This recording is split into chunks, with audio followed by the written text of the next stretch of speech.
Welcome all to Eat, Drink, and Explore with Cece. Today we are making an easy peasy dessert. I'm calling it an upside down blueberry cobbler. Really, really easy to do. And trust me, when you bring this cobbler to a gathering, you are going to be the hit of the party. Everyone's going to love it. It is so easy to make. So the traditional blueberry cobbler features blueberries in a sweet sauce, and then it has like a biscuit or a cake on top of it, and it has that sort of cobblestone look, but we're turning it on its head.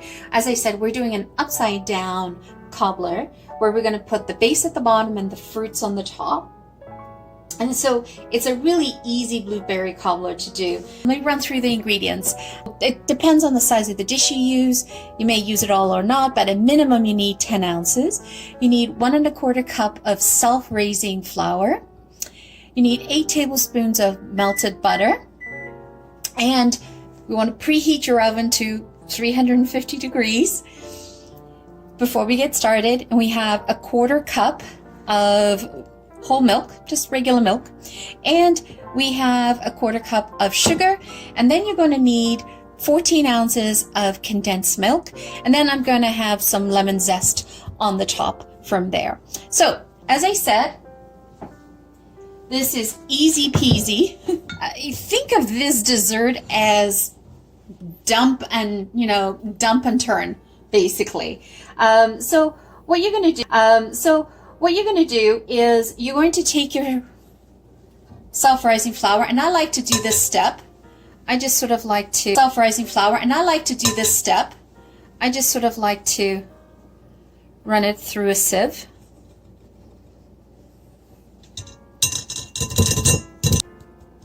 And what this helps to do is makes the flour finer, gets rid of all of the coarse bumps. Do a little bit at a time.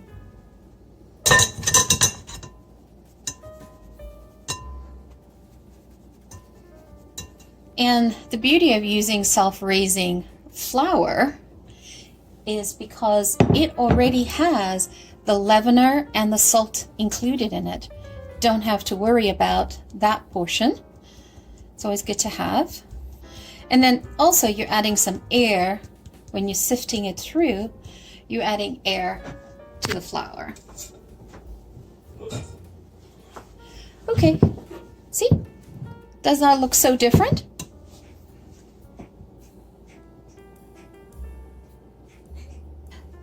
So as I mentioned, the self-rising flour is all-purpose flour that's mixed with baking powder and salt. So it has that leavener in it.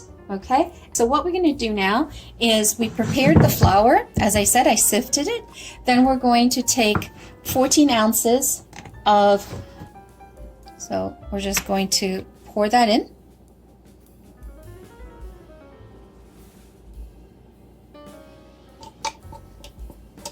Get right in there with your spatula. This is like a one mixing bowl. You just dump everything in and you stir it.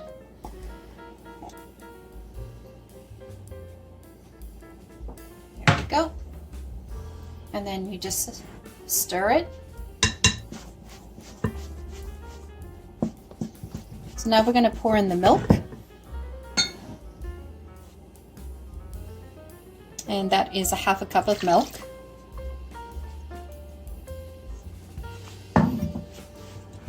Mix it.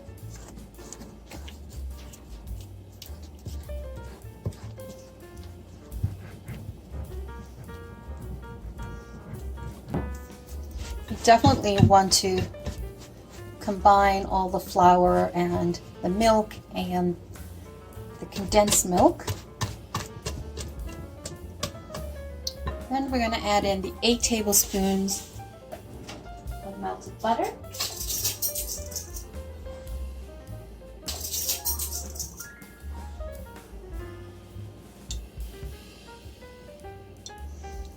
One,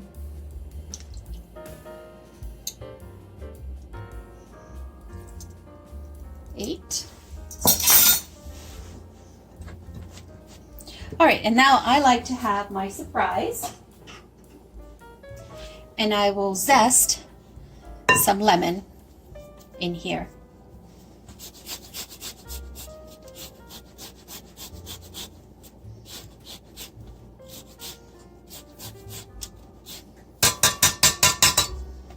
The lemonier, the better.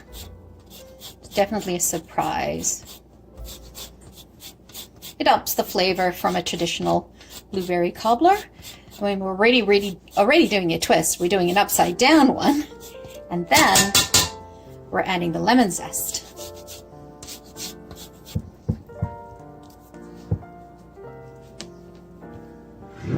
Perfect. Just incorporate it. I mean, nothing can be easier than getting this all mixed together. Just make sure that there's no lumps. And then we're going to move this to the tray. So I'm just going to do a quick spray.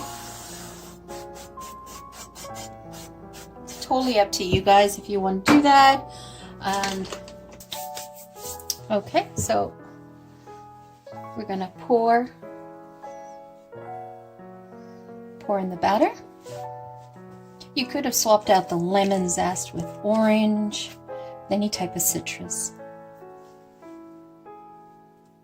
It's always good to add a little bit of citrus to this. It'll cut down on the sweetness as well.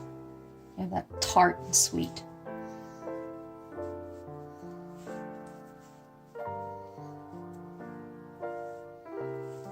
I mean, it's always so sticky. And then you simply take your washed blueberries and sprinkle them on the batter. Again, you can put as many blueberries as you want. Minimum, I would say 10 ounces. If you want to go for more, go for it. So it's a blanket of blueberries. This is really good for barbecue season too. Make this ahead of time and you've got a dessert ready to go. And then you take the 1/4 cup of sugar, just regular white sugar, and just sprinkle it on top. You want to kind of go in rows, because this is going to cause a beautiful golden crust. All right, there you have it. So now we're going to put this in the oven for 350 degrees, and it's going to go in for 35 minutes. One thing I want to mention is you want to put it in the middle rack on your stove. Upside down blueberry cobbler, and it came out just perfect. Now I had to adjust it. I actually had to leave it for 40 minutes in my oven. So you want to judge that, and how I did it is I just put a toothpick in the middle and just tested to make sure it came out clean. Let's go ahead and give it a try. It's a little hot, but I can't wait. So this is perfect. Like, as you can see, you can have this pre-made for barbecues or when you go out. You can simply make it and take it with you. So let's go ahead and then you could serve this with some nice vanilla ice cream.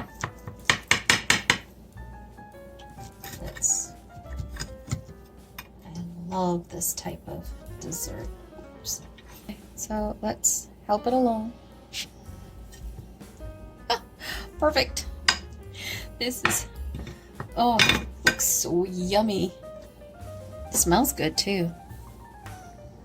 And I did overindulge with the blueberries. You don't have to yourselves, but you can see here how nice and fluffy it is, and then all the blueberries are on the top. Whereas the traditional cobbler, they're all at the bottom, and there is a sweet sauce. This is not as sweet. This is really pleasant to indulge in. Okay, let's try this. Hopefully I won't burn my mouth, because I didn't quite let it rest. Ooh, I'm happy. This is nice and crunchy. The sugar on top gives it some crunch. The blueberries make it so moist, but it's not sweet at all. You would think with the sweetened condensed milk in it that this would be super sweet. It absolutely isn't, because the blueberries are tart. That's a winner for me. So there you have it, guys. An upside down blueberry cobbler. Hope you enjoy it. Thank you so much for joining me today. I'm always greatly appreciated. If you've subscribed already, thank you. If you haven't yet subscribed and you're thinking of it, by all means, please hit the subscribe button, the like button, add a comment. Let us know what you think. All of this helps the YouTube algorithm find us and promote us across the board to other enthusiasts like yourselves. I'm trying to aim for 1,000 subscribers by the end of this year. That's my personal goal that I'd like to meet. If you could truly help me out on this, I'd greatly appreciate it. Thank you once again. Have a great day. Ciao for now. Oops, no!